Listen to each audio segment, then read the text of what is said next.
360 இறைவனடி ஆன்மீக யூடியூப் சேனலுக்கு வந்திருக்கும் அனைவருக்கும் வணக்கம். இன்றைக்கு ஆன்மீக பதிவில் நம்ம தெரிந்து கொள்ளக்கூடியது என்னன்னா, இப்போ ஆடி மாதம் வந்துட்டு இருக்கு, புரியுதுங்களா? நம்மளுக்கு இன்னும் ஒரு மாத காலம் தான் இருக்கு ஆடி மாதம். இந்த ஆடி மாதத்துல மிக விசேஷமாக செவ்வாய்க்கிழமை, வெள்ளிக்கிழமை, ஞாயிற்றுக்கிழமை ரொம்ப விசேஷம். நமக்கே தெரியும், அம்மன் கோவில்கள் எல்லாம் கூழ் ஊத்துறது, அம்மனுக்கு தீமிதி திருவிழா, இது மாதிரியான பல்வேறு நிகழ்ச்சிகளை நம்ம நடந்துட்டே இருக்கக்கூடியது அம்மன் கோவில்கள்ல நடக்கும். அம்பாள் வழிபாடு அப்படிங்கிறது பார்க்கும்போது சக்தி வழிபாடு. இந்த சக்தியாகப்பட்ட தேவியை வழிபாடு செய்யும் பொழுது அம்பாளுக்கு ஒவ்வொரு தெய்வங்களுக்கும் ஒரு விஷயம் ரொம்ப பிடிக்கும். அதுல ரொம்ப முக்கியமாக பார்க்கும் பொழுது விநாயகருக்கு பார்க்கும் பொழுது மோதகம்னு சொல்லக்கூடிய கொழுக்கட்டை செய்து நைவேத்தியம் பண்றது ரொம்ப விசேஷம். சிவனுக்கு பிரதோஷ காலங்களில் நித்தியமும் அபிஷேகம் செய்யறது மிகவும் நல்லது. பெருமாளுக்கு அலங்கார பிரியர்னு தெரியும். அம்பாள் பார்க்கும் பொழுது அம்பிகை ஸ்தோத்திர பிரியாயை அப்படின்னு சொல்லிட்டு ஒரு திருநாமமே இருக்கு. அப்படின்னா என்ன அப்படின்னு பார்க்கும் பொழுது, எந்த ஒரு இடத்துல அம்பாளுடைய ஸ்தோத்திரங்களையோ பாடல்களையோ பஜனைகளையோ நம்ம செய்யறோமோ அந்த இடத்துல அந்த பராசக்தியானவள் நமக்கு காட்சி கொடுப்பாள் அப்படிங்கிறது ஐதீகம். அப்படிப்பட்ட இந்த தேவியை வழிபாடு பண்ணும் பொழுது தேவிக்கு பல மந்திரங்கள் உண்டு, அம்பிகைக்கு பல மந்திரங்கள் உண்டு. அபிராமி அந்தாதி படிக்கலாம், சௌந்தரிய லஹரி படிக்கலாம், கனகதாரா ஸ்தோத்திரம் படிக்கலாம், மகிஷாசுர மர்தினி அஷ்டகம் படிக்கலாம். இவை எல்லாமே அம்பிகைக்குரியது தான். அதுல மிக விசேஷமாக சொல்லப்பட்டிருக்கிறது என்னன்னு பார்த்தா லலிதா சகஸ்ரநாமம் அப்படிங்கிறது. இந்த லலிதா சகஸ்ரநாமத்தை நிறைய பேர் பாராயணம் பண்ணும்போது கொஞ்சம் பயப்படுறாங்க. ஏன்னு கேட்டா அது சமஸ்கிருதத்துல இருக்கு, எங்களால உடனே படிக்க முடியல அப்படின்ட்டு ரொம்ப கஷ்டப்படுவாங்க. அதற்கு ஒரு எளிமையான தீர்வு சொல்றதுக்காக தான் இந்த வீடியோ பதிவு.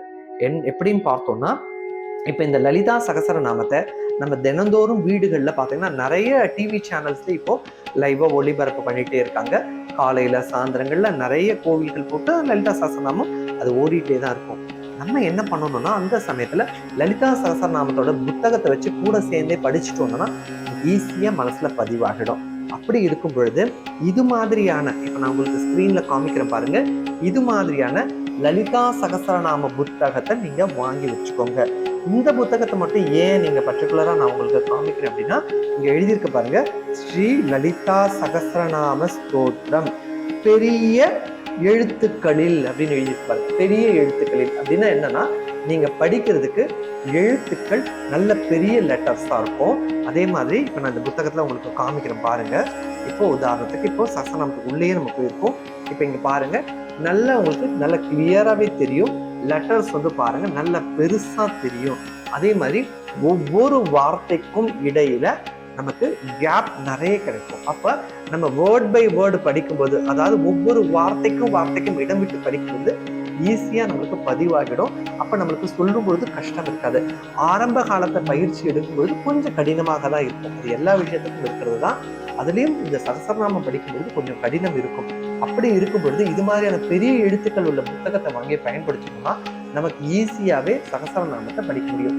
இப்ப வேகமா சகஸ்ரநாமம் படிக்கக்கூடியவர்கள் இப்ப நம்மளால படிக்க முடியும். அஷ்டமூர்த்தி ரஜாத த்ரிலோக யாத்ரா விதாயினி ஏகாகினி பூமரூபா நிர்வைதா துவைதவர்ஜிதா அப்படின்னு சொல்லிட்டு நம்ம வேகமா படிச்சிட முடியும்.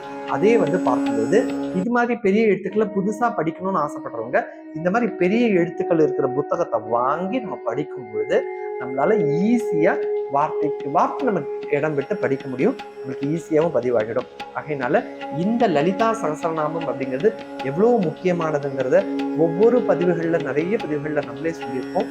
எப்பேற்பட்ட கடினமான தோஷம் உங்க வீட்டுல வறுமை தாண்டவம் ஆடிட்டு இருக்கு, யமபயம் இருக்கு, எப்பேற்பட்ட கஷ்டங்கள் பீடிகள் இது மாதிரி இருக்கும் பொழுது அந்த வீட்டுல லலிதா சகஸ்ரநாம பாராயணம் செய்தா எல்லா துன்பங்களிலும் இருந்து விடுபட்டு வர முடியும்.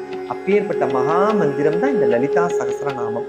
இந்த சகஸ்ரநாமத்தை ஒவ்வொரு அக்ஷரமாகவும் படிக்கலாம், ஸ்தோத்திரமாகவும் படிக்கலாம். அதாவது என்னன்னா சேர்த்து படிக்கிறதும் படிக்கலாம். ஒவ்வொரு அக்ஷரமும் ஸ்ரீ மாத்ரே நமக, ஓம் ஸ்ரீ மகாராஜ்யை நமக அப்படின்னு சொல்லிட்டு ஒவ்வொரு அக்ஷரங்களாகவும் தனித்தனியாக படிக்கலாம். முதல்ல படிக்கும்போது ஒவ்வொன்றையும் தனித்தனி அக்ஷரங்களாக படித்தா நமக்கு வார்த்தை எப்படி ப்ரொனவுன் பண்றது, அதாவது சொல்றதுங்கிறது தெரிஞ்சிடும். அதற்கு பிறகு சேர்த்து நம்ம கோர்வையாக படிக்கும்போது ரொம்ப ஈஸியா இருக்கும். ஆகையினால பாராயணம் பண்றதுக்கும் சரி, அர்ச்சித்தலுக்கும் சரி, அர்ச்சனை பண்ணும்போது ஒவ்வொரு நாமங்களையும் சொல்லி அர்ச்சிக்கணும். அதே மாதிரி பாராயணம் பண்ணும்போது சேர்ந்து பாராயணம் பண்ணலாம். இந்த லலிதா சகஸ்ரநாமத்தை ஒரு குழுவாகவோ இருந்து படிக்கலாம், தனியாகவும் படிக்கலாம். முக்கியமாக கோவில்களில் ராகு கால பூஜைகள் நடக்கும் பொழுதும் படிக்கலாம், அம்பாளுக்கு அபிஷேகம் நடக்கும் பொழுதும் படிக்கலாம், கோவில்களில் தினமும் காலையில சுவாமிக்கு தீபாராதனை அம்பிகைக்கு நடக்கும் பொழுதும் படிக்கலாம். இந்த லலிதா சகஸ்ரநாமத்தை அம்மன் கோவில்ல மட்டும்தான் படிக்கணுமா அப்படின்னு அப்படி கிடையாது. பிள்ளையார் கோவில்ல படிக்கலாம், முருகன் கோவில்லையும் படிக்கலாம், அம்மன் கோவில்லையும் படிக்கலாம், சிவன் கோவில்லையும் படிக்கலாம். அப்பேற்பட்ட சக்தி வாய்ந்த இந்த லலிதா சகஸ்ரநாமத்தை நீங்க எல்லாரும் இது மாதிரி பெரிய எழுத்துக்கள்னு போட்டிருக்கோம். அந்த புத்தகத்திலேயே ஸ்ரீ லலிதா சகஸ்ரநாம ஸ்தோத்திரம் பெரிய எழுத்துக்களின்னு போட்டிருக்கோம்.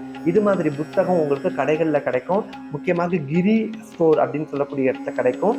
ஆகையினால இந்த புத்தகத்தை வாங்கி நீங்க டிவிலையோ இல்லை யூடியூப்லயோ உங்களுக்கு லலிதா சகஸ்ரநாமத்தை ப்ளே பண்ணிட்டு கூடவே சேர்ந்து இந்த பெரிய எழுத்துக்கள் உள்ள புக்கை பார்த்து படிச்சுட்டே இருந்தீங்கன்னா உங்களுக்கு ரொம்ப எளிமையா அதிகபட்சமாக அம்பிகையினோட அருள்ல எவ்வளவு விரைவாக உங்களுக்கு சகஸ்ரநாமம் பாராயணம் ஆகுமோ அந்த அளவுக்கு ஈஸியாக உங்களுக்கு லலிதா சகஸ்ரநாமத்தை நீங்க எளிமையாவே கத்துக்கலாம். நீங்க எளிமையா லலிதா சகஸ்ரநாமத்தை கத்துக்கிட்ட நீங்களே உங்க வீட்டுல உட்கார்ந்து சகஸ்ரநாமத்தை படித்து அந்த அம்பாளை இந்த ஆடி மாசத்துல வணங்கணும் அப்படிங்கிறதுக்கு தான் இந்த லலிதா சகஸ்ரநாமத்தோட மகிமையை பத்தி இந்த புத்தகத்தினுடைய தெளிவை பத்தியும் இந்த பதிவுல கொடுத்துருக்கோம். அதனால நீங்க எல்லாரும் இந்த புத்தகத்தை வாங்கி பயன்பெறணும்னு கேட்டுக்கிறேன். மீண்டும் ஒரு பதிவுல உங்க எல்லாரையும் சந்திக்கிறோம். நன்றி, வணக்கம்.